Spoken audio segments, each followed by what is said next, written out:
নমস্কাৰ বন্ধু বান্ধৱীসকল, কি খবৰ? মোৰ ভাল। আজি ডাৱৰীয়া বতৰ। মই বনাব লৈছোঁ কয়লা মাংস।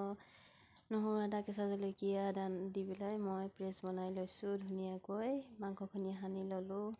কুকাৰত বনাম। কুকাৰত মই এটা তেল ঢালি লৈছোঁ। কেঁচা জলকীয়া, পিঁয়াজ, তেজপাত, লং, দালচেনি, ইলাচি দি পেলাই মই কুকাৰত পিঁয়াজখিনি ভাজি লৈছোঁ ভালকৈ।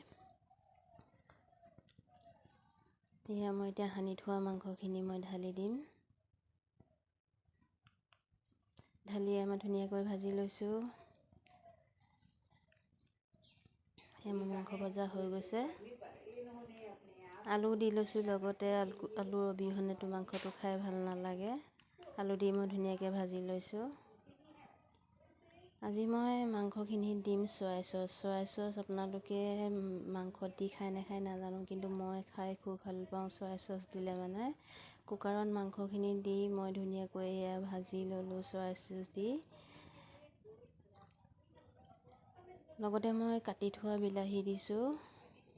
এই বিলাহীখিনিও দি মই ভাজি ল'লোঁ। লগতে মই অকণমান ঘি দিম। ঘি দি পেলাই মই কুকাৰত চিটি এটা মৰাই ল'ম। কুকাৰত চিটি মাৰি খাই খুব ভাল লাগে মাংস। এটাই মাৰিব লাগে। মই ধুনীয়াকৈ ঘিখিনি দি মই ভাজি লৈছোঁ। মোৰ থালখনো মই ৰেডি কৰি ল'লোঁ ৰুটিৰ সৈতে খাবলৈ কাৰণে। মোৰ আজৰি।